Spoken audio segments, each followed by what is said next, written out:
Assalamualaikum semuanya. Nama saya Nur Soleha dengan NIM 8606851102. Dalam video kali ini saya akan membahas tentang peran filsafat ilmu dalam membantu pendidikan. Gampangnya gini, filsafat ilmu itu kayak fondasi rumah pendidikan gitu. Misalnya ada yang nanya, pendidikan itu sebenarnya apa sih? Nah, ini yang disebut ontologi.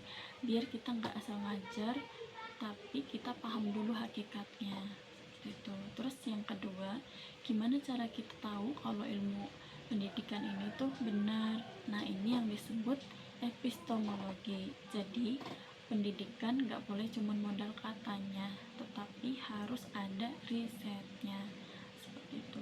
Terus yang ketiga, tujuan pendidikan ini untuk apa? Nah, ini namanya aksiologi. Biar pendidikan nggak kebawa arus bisnis doang, tetapi memang benar untuk manusia, seperti itu. Terus poin kedua, pendidikan balik ngebantu filsafat ilmu. Hubungannya memang nggak searah, justru kalau pendidikan di lapangan jalan, filsafat ilmu jadi makin berkembang.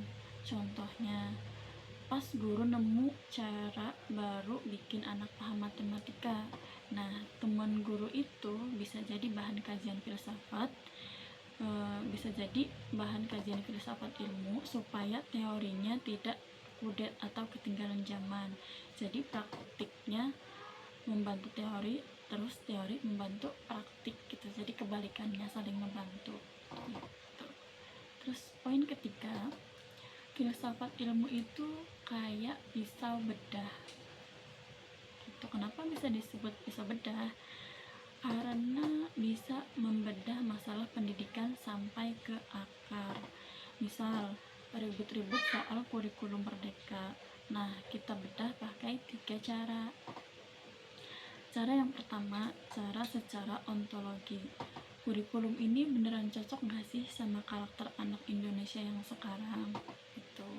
Kemudian yang kedua itu dibedah secara epistemologi.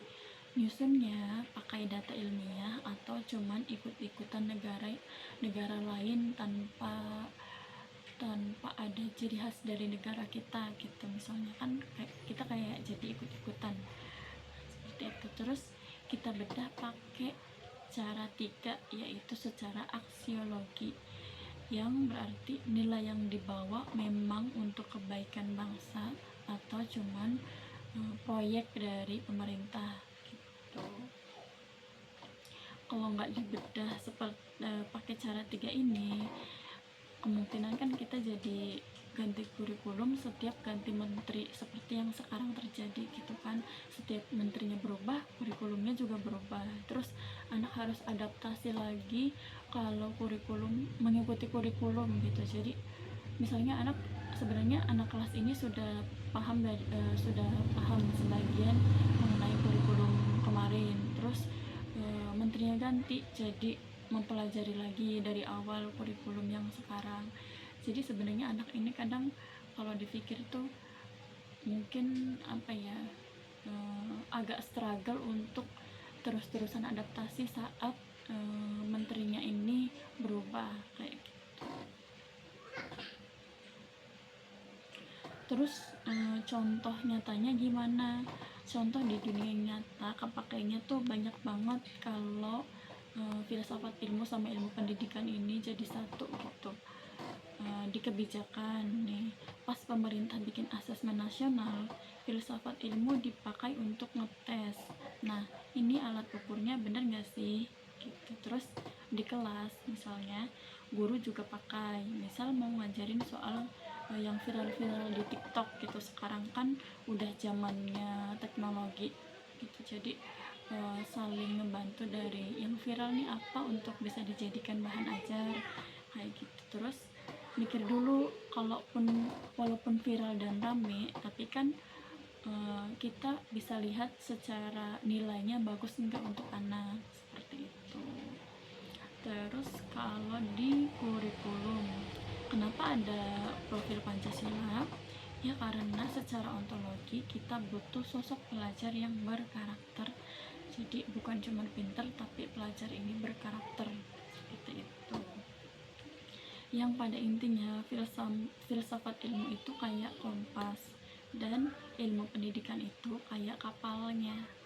Kalau tidak ada kompas, kapalnya bisa nyasar. Terus kalau kapalnya nggak jalan, kompasnya otomatis tidak terpakai. Jadi keduanya ini harus saling jalan bersamaan, harus berdampingan dan bersamaan supaya lancar dan sesuai tujuan perjalanannya, seperti itu. Mungkin sekian jawaban dari saya. Terima kasih sudah menonton. Wassalamualaikum warahmatullahi wabarakatuh.